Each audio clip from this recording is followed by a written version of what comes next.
안녕하십니까. 호구로 투자하는 쇼킹 부동산입니다. 미리 보는 11만원 신규 택지 시작해 보겠습니다. 영상 시작 전에 구독과 알람 설정으로 당신의 인생을 바꾸시기 바랍니다. 자, 남은 보름 정도 기간 동안 부동산 이슈가 굉장히 많다 말씀드렸어요. 8월 26일날 금융통화위원회 있죠. 여기서 첫 금리 인상이 유력합니다. 이제 물가 부분과 부채 증가세 모두 다 이번에 금리를 올려야 된다고 강하게 신호를 보내고 있습니다. 또한 8월 중 민연주택 사정청약 계획이 발표가 됩니다. 현재 올해 32,000호, 내년에 3만호로 공급이 예정되어 있는 사전청약이 대부분 공공분양으로 진행되잖아요. 공공분양과 신혼희망타운인데 여기에 민영주택을 추가하는 방안이 지금 검토 중이고 곧 발표가 될 겁니다. 그래서 내년까지 많은 민영주택 사전청약이 공급될 가능성 충분히 염두를 해주시기 바랍니다. 세 번째는요, 8.4 공급대책에서 발표됐던 태릉CC와 과천청사 대체부지가 발표가 될 것 같습니다. 태릉CC는 지자체의 반대로 좌초된다는 언론 보도가 많이 있었는데 일단 어떤 식으로 진행될지는 8월 중에 발표가 된다고 합니다. 마지막으로 8월 중에 신규 택지 추가 공급 방안이 발표가 됩니다. 이것이 오늘의 메인 주제입니다. 자, 전체적으로 11만원 수도권 신규 택지 발표가 예정이 돼 있어요. 2사 공급 대책에서 인천과 경기 지역에 18만원 신규 택지 공급 방안이 나왔습니다.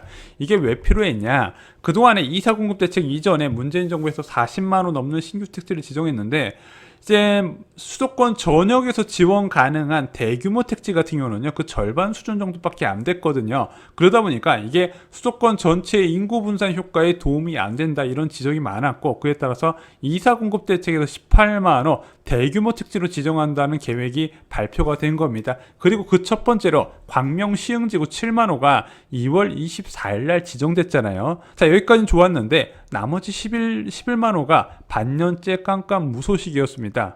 자, 그런데 국토부는요, 이 신규 택지를 이미 다 선정을 완료했고 지자체와 협의도 끝났다고 합니다. 자, 그런데 발표하려고 봤더니 신도시 지정을 예상하고 매수한 투자 수요가 많이 보여가지고 경찰 수사 이후에 발표하기로 연기를 한 겁니다. 자, 그런데 발표하려고 봤더니 투자 수요 유입이 많이 있었다? 그러면은 어느 지역이 대략 예상이 되거든요. 언론들이 많이 언급한 지역일 가능성이 크다는 겁니다. 왜냐면은 김영미 국토부 장관 시기에 이제 신규 택지 발표할 때는요, 대부분 의외 장소였어요. 아마 언론들이 이제 어디가 후보지가 될 것이다 한 곳 중에서 한 곳도 포함 안 됐었거든요.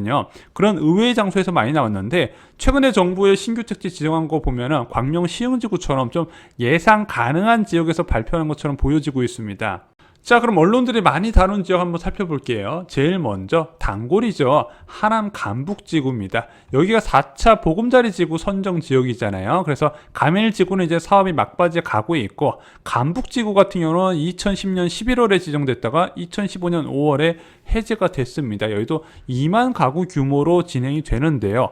단골 신도시 후보 지역입니다. 근데 여기는 이미 좀 개발이 많이 됐어요. 자, 그러다 보니까 광명 시흥지구 지정할 때 원래는 9만원 급이었다가 7만원으로 왜 줄어들었나 봤더니 여기가 물류센터 등으로 이미 활용을 하고 있어서 공공택지로 지정하기 어렵다, 이렇게 이야기했거든요. 하남 간북지구도 지정하게 된다면 규모가 2만 가구보다는 줄어들 가능성이 있다, 이렇게 보여지고 있습니다.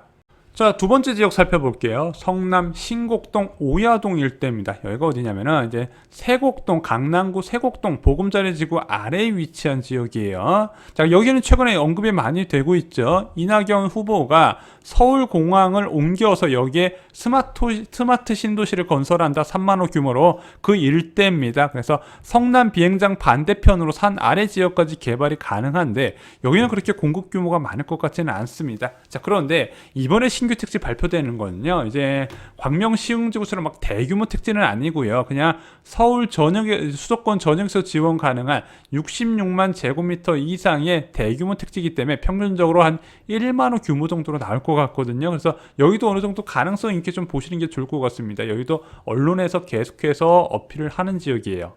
자, 세 번째 지역 어디죠? 김포 고촌읍입니다. 여기도 단골이죠. 근데 김포 지역은 좀 유력한 확률이 큰 게 기존의 신규 택지가 없던 지역이거든요. 아까 말씀드렸던 두 개 지역, 하남시나 또는 이제 성남시 같은 경우는 신규 택지가 꾸준하게 지정이 됐던 곳이고 김포 지역은 없었기 때문에 형평성 차원에서 야 너네 지역에 하나 넣자 이렇게 말할 수 있는 부분이거든요. 근데 여기는 서울 접근 용이 장점으로 개발 가능성이 높은 지역이다 이렇게 보시면 되는데 아마 대규모로 지정되지는 않을 거고 여기서 만약에 지정된다면 아마 만호 전후에서 좀 지정이 될 것 같습니다. 자, 언론이 많이 다룬 지역 네 번째는요, 고양시 화전동입니다. 여기도 참 언론에서 많이 언급이 되죠. 항공대 주변으로 좀 개발 가능하지 않을까 이렇게 보고 있습니다. 근데 애매한 교통편이 좀 마음에 걸려요. 자, 그런데 이 지역은 워낙 수요가 많다 보니까 뭐 지정만 돼서 개발만 된다면은요, 아이고 뭐 사람들 벌떼처럼 달려서 차량 넣겠죠. 자, 다섯 번째 지역은 화성시 매송면과 비봉면입니다. 좀 의외에 서울에서 많이 거리가 떨어진 지역에 언론에서 자꾸 이슈가 되길래 뭐가 있나 제가 좀 개인적으로 많이 궁금한 지역이거든요. 여기는 수인 분당선 주변으로 신규 택지 지정이 가능성이 있는 지역이라고 지금 언론에서 지적을 하고 있습니다. 근데 제 개인적으로 지정 가능성을 떠나서 과연 수요자들이 이 지역 이렇게 멀리 있는 지역까지 선호할까 그 부분도 좀 애매하다 말씀을 드립니다. 자, 그동안 언론에서 지목된 적이 많은 다섯 곳을 말씀드렸습니다. 다시 정리드리면 하남 간북지구, 성남 신곡동 오야동 일대, 김포 고촌읍, 고양시 화전동, 화성시 매송면과 비봉면이었습니다. 자, 추가로 가능성이 조금 있다고 전망하는 곳 살펴보겠습니다. 2월 8일 날 경기도에서 보도자료를 발표해요. 남양주 진건, 하남시 상산곡동 등 토지거래 허가구를 지정하게 됩니다. 지정 이유는요, 교산 신도시와 왕숙 신도시 기업 이전 부지를 만들기 위해서 대규모로 토지거래 허가구로 지정됐고 현재도 유지가 되고 있습니다. 자, 쇼킹 부동산에서 이거와 관련돼서 신규 택지 지정 가능성, 왜냐면 얘가 보도자료가 나왔을 때가 이사 공급 대책 이후에 바로 나와가지고 이거 신규 택지 18만원 지정한다 그랬는데 이거 활용하는 거 아닌가 제가 영상을 올려드렸었거든요. 저 말고도 많은 언론에서 의혹을 제기했는데 국토부와 지자체는 일단 신도시 지정 가능성을 일축해놨습니다. 그냥 참고사항으로만 뒤에서 영상을 좀 보시면 좋을 것 같습니다. 그런데 좀 그럴싸해요. 자, 제 개인적으로 지정 가능성이 높다고 보는 곳은요, 먼저 하남시 상산곡동입니다. 여기는요, 토지거래 허가구역 면적이 무려 292만 평입니다. 교산지구 191만 평보다 많아요. 교산지구에 있는 기업을 이전하기 위한 기업 이전 도시인데 292만 평, 그것도 하남 지역의 3개 지역을 지정했습니다. 그래서 제가 좀 많이 오해할 만했죠. 자, 보면 하남시 상산곡동 같은 경우는요, 5호선 검당생활핵을 연장해서 이 광역교통대책을 세울 수 있는 장점이 있다 말씀을 드렸습니다. 규모도 굉장히 커요. 그래서 이 정도면 한 4만 호 이상 공급될 수 있다 말씀을 드렸던 부분이고, 워낙 인기가 많은 하남 지역이라서 만약에 지정만 된다면 정말로 수요는 넘쳐날 거다 이렇게 봤던 지역이죠. 자, 두 번째로 가능성이 있다고 보는 지역은 바로 하남시 초이동, 초일동, 광안동 지역입니다. 여기도 토지거래 허가구로 지정됐는데 189만 평 규모예요. 예상 가구수, 만약에 이게 설마 아파트가 된다 하면은 한 3만 2천 호 정도 들어갈 규모입니다. 교산지구 첫 지정됐을 때의 목표 가구수와 동일해요. 자, 그런데 여기는요, 이제 교산지구 인근에 위치하다 보니까 교산지구를 더 규모로 키워서 한 6만호, 7만호까지 갈 수 있지 않을까 이렇게 마음대로 생각을 했던 지역이기도 했습니다. 자, 그런데 하남시에서 발표를 했죠. 추가 택지 공급 관련 협의는 없다 이렇게 언급을 했는데, 지금 여기 토지거래 허가로 지정됐었고 지금 교산지구의 수요가 넘쳐나니까 좀 늘리는 방안을 고려해도 전 나쁘진 않을 거라고 보고 있거든요. 좀 검토하면 안 될까요?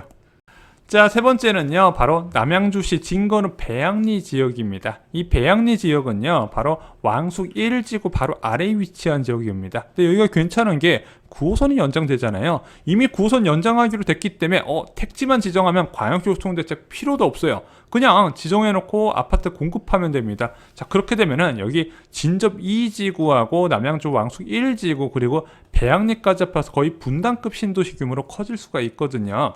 이번에 지정된 토지거래 허가구역 면적은 136만 평이고요. 만약에 이게 아파트 부지로 활용된다면 한 2만 4천 호 정도까지 늘어나게 됩니다. 그럼 왕숙 지구도 전반적으로 한 8만 호? 10만 호까지 늘어날 수 있는 부분이잖아요. 그래서 기존 택지를 좀 기존 신도시를 좀 늘려서 공급하는 방안이 어떨까? 좀 개인적으로 이렇게 생각을 하고 있어요. 왜 그러냐면은 지금 3기 신도시 수요가 너무 많이 늘어난 상황이잖아요. 이렇게 많이 늘어난 상황을 또 다시 신도시 지정하고 광역교통대책 세우고 이러기보다는 기존 신도시를 좀 더 늘리고 이미 광역교통대책 확보된 지역에 빨리빨리 사업 공급할 수 있는 방안을 찾는 게 낫지 않을까 이렇게 생각하고 있어서 이 부분도 다시 한번 삭제한 영상이지만 뒷부분에 다시 추가를 드렸습니다.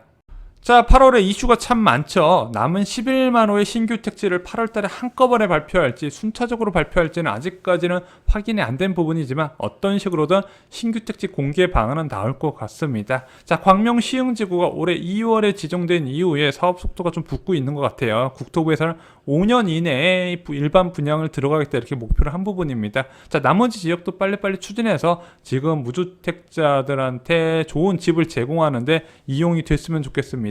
쇼킹 부동산 자료실도 많이 이용해 주시기 바랍니다. 좋아요, 구독, 알람 설정 부탁드립니다. 감사합니다.